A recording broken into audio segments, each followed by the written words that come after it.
장시간의 어떤 그 치과 치료는 피하는 게 좋습니다. 쭉 보시면 아시겠지만 임신 1기부터 3기까지 공통적으로 할 수 있는 게 스케일링과 플라그 관리입니다. 이를 열심히 잘 닦으시고 필요하시다면 치과에서 스케일링을 받는 게 좋죠. 물론 당연히 응급처치는 해야 됩니다. 어떤 시기를 막론하고 응급처치는 해야 되는데 선택적으로 진료를 해야 될 경우가 있겠죠. 선택적으로 진료를 할 경우에는 임산부의 어떤 건강 상태를 반드시 체크를 하고 그 다음에 이 치료를 해서 유익할 건가 아니면 치료를 해서 나빠질 건가 이거를 잘 생각을 따져보고 난 후에 치료를 하는 게 좋겠죠. 굳이 치료를 한다면 임신 2기째 하시라 그 얘기입니다. 미국의 대학병원에서 이제 조사를 한 적이 있습니다. 임산부를 그러니까 발치한 사랑니를 발치한 임산부가 그러니까 태아를 가졌을 때 발치한 그 1000명을 대상으로 하였는데요. 한 명의 유산을 보이고 있는 임산부는 단 한 명도 유산을 끼를 보이거나 유산을 한 임산부는 없었다고 합니다. 물론 그 이후에 여러 가지 리서치를 통해서 가끔 발치한 환자 중에서 유산을 보인 그런 경우가 있었습니다. 하지만 산부인과 의사나 병리학자들이 얘기를 할 경우는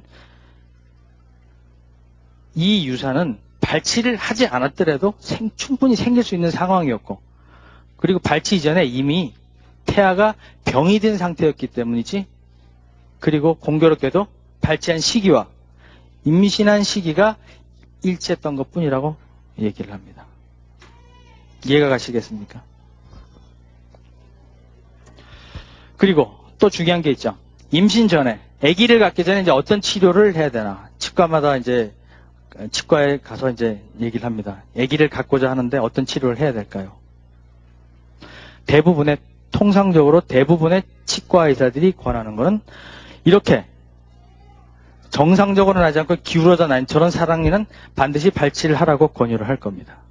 이렇게 누워있음으로 인해서 음식물이 끼니까 당연히 앞의 일을 망가뜨리죠. 그러면 임신 중에 아무래도 입안 상태도 어느 정도 정상인보다는 불결할 테고 양치가 좀 잘 안 되고 소홀해질 수도 있고 몸이 무거우니까 만사가 귀찮잖아요. 그러다 보면 사랑니로 인해서 상당히 고생하는 경우가 있을 가능성이 있으니까 그래서 사전에 사랑니를 빼라고 얘기하는 겁니다.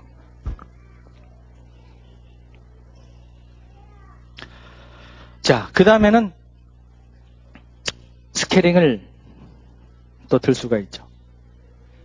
여러분들 스케일링 받아서 유쾌한 적이 있었습니까? 별로 없으시죠? 이제 스케일링에 대한 이제 오해가 참 많이 있어요. 스케일링을 하고 난 후에 이가 많이 나빠졌다. 약해진 것 같다. 시큰거린다. 찬물도 못 마신다. 그런 얘기 나옵니다. 어떤 분들은 생전가다 치석 제거 스케일링을 한 번도 해보지 않았어요. 근데 스케일링을 하고 나니까 이가 다 듬성듬성 구멍이 나기 시작했던 거예요. 스케일링 후에 듬성듬성 구멍이 생겼어요. 그 경우는 대부분 그 구멍 사이를 치석이 막고 있었기 때문에 바람막이 역할을 하고 있었기 때문에 몰랐던 겁니다. 그게 빠져나가니까 아주 듬성듬성하게 틈새가 보이는 거죠. 마치 스케일링을 하고 나서 구멍이 생긴 것처럼 느껴지는 것뿐이라는 얘기죠. 그리고 스케일링을 하고 나니까 이가 당연히 시립니다. 우리가 추운 겨울날 목욕탕에 목욕하러 들어가기 전하고 나왔을 때 어느 게 더 추운가요? 때밀고 나오니까 더 춥죠. 그런 이치와 똑같은 겁니다. 치아 표면에 붙어있는 이물질이라든가 치석이라든가 염증 조직을 제거하니까 당연히 시린 겁니다. 이 시린 거는 대개 몇 주 정도 지나면 대개 회복이 됩니다. 그래서 스케일링에 대한 오해는 오늘로서 접으세요. 스케일링을 해서 아니면 안 해서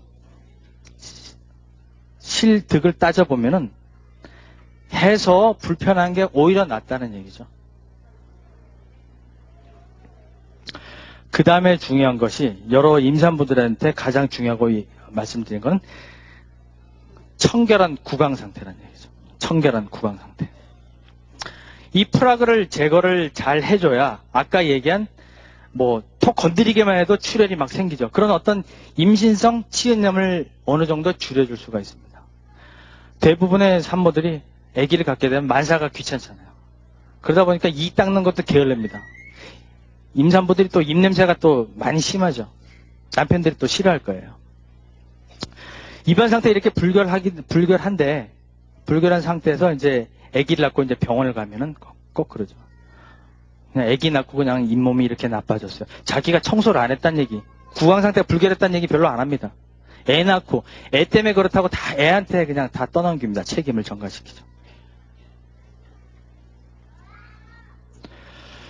자, 이제 어느 정도 이제 마무리할 시간이 됐습니다. 대략적으로 임신 중에 이제 있는 어떤 치과 치료라든가 치과 시기라든가 거기에 대해 대략 말씀을 드렸습니다. 태아에 미칠 영향과 임산부의 어떤 치과 질환 상태를 잘 고려를 해서 치과 시기를 결정하는 게 중요합니다.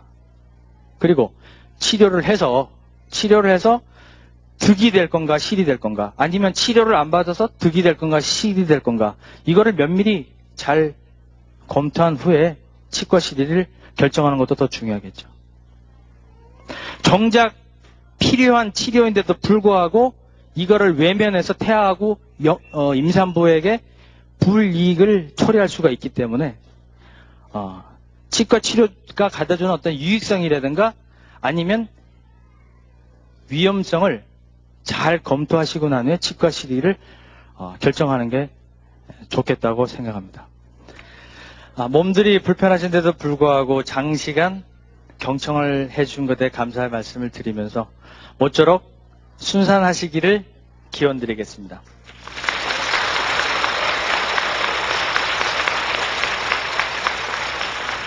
네. 자, 오늘 우리 임산부의 구강건강, 그리고 또 우리 임산부의 구강건강이 또 태아에는 어떤 영향을 미치는지에 대해서 허수범 치약 박사님 모시고 좋은 강의 들어봤습니다. 여러분 다시 한번 박수 부탁드리겠습니다. 고맙습니다.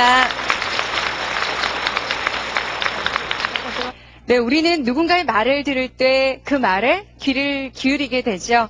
하지만 단순히 들리기 때문에 듣는 것이 아니라 그 말을 들을 때, 내 삶을 회복되게 할 것이다. 우리의 삶을 더욱 아름답게 만들 것이다. 라고 믿으면서 귀를 기울이게 됩니다.